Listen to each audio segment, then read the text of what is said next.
मनोज जरांगेंना मुंबईमध्ये मोर्चा काढण्यासाठी हायकोर्टाची मनाई। नवी मुंबईमध्ये मोर्चाची परवानगी देण्याची सरकारला मुभा। कितीही आडकाठी आणा, मागे हटणार नाही। हायकोर्टाच्या निर्णयानंतरही मनोज जरांगे आंदोलनावर ठाम। मुख्यमंत्र्यांच्या स्वीय सहाय्यकांनी घेतली मनोज जरांगेंची भेट। जरांगेंचा मोर्चा थांबवण्यासाठी सरकारचे सर्व प्रयत्न।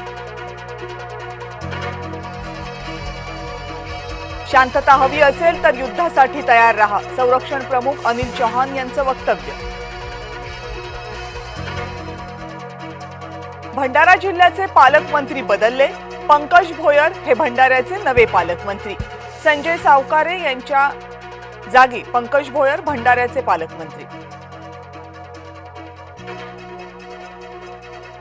ओबीसी नेते लक्ष्मण हाके यांच्या गाडीवर दगडफेक केल्याप्रकरणी गुन्हे दाखल। हाकेंसह 14 जणांवर गुन्हे, तर बीडमध्ये जमावबंदी लागू।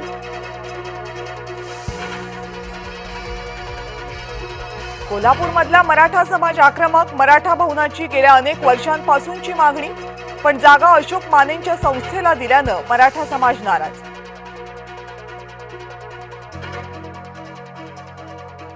बोगस शालार्थ आयडी घोटाळा प्रकरणी कारवाई। आर्थिक गुन्हे शाखेकडून मुख्याध्यापकांची 6 तास चौकशी। 10 शिक्षण संस्थांमधील मुख्याध्यापकांची चौकशी। धाराशिवमध्ये स्मशानभूमीच्या वादातून राडा। 2 गटांमध्ये तुफान राडा। पोलीस गाड्यांवर दगडफेक। दगडफेकीत 4 ते 5 पोलीसही जखमी। सार्वजनिक ठिकाणी मोकाट कुत्र्यांना खाऊ घालायला बंदी। नागपूर पोलीस आयुक्तांचा कुत्र्यांसंदर्भात निर्णय।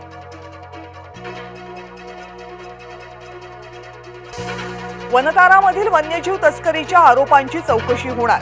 प्राण्यांचा गैरवापर, मनी लॉन्ड्रिंग या आरोपांची न्यायालयानं घेतली दखल।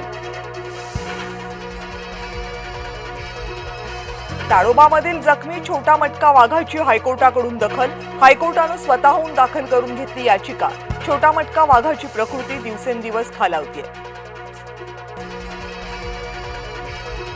सैनिक स्कूलमध्ये निकृष्ट जेवण दिल्याचा आरोप। चिखलदऱ्याच्या दीपशिखा गुरुकुलमधला प्रकार। मुख्याध्यापकांनी आरोप फेटाळले।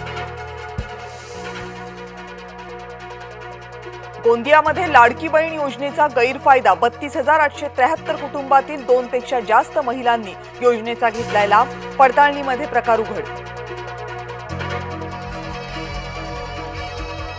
वेरूळमधल्या घृष्णेश्वर ज्योतिर्लिंगाची झीज। मंदिर समितीनं लक्ष देण्याची मागणी। जम्मूमधल्या डोडामध्ये ढगफुटी। 4 जणांचा मृत्यू। 10 घरं वाहून गेली। मदत आणि बचाव कार्य सुरू। ढगफुटीमुळे वैष्णोदेवी यात्रा सध्या स्थगित। पंतप्रधान नरेंद्र मोदी, चीनचे अध्यक्ष शी जिनपिंग आणि रशियाचे राष्ट्राध्यक्ष व्लादिमीर पुतीन एकाच व्यासपीठावर। ट्रम्प यांच्या टॅरिफ दबावाबाबत चर्चा होण्याची शक्यता।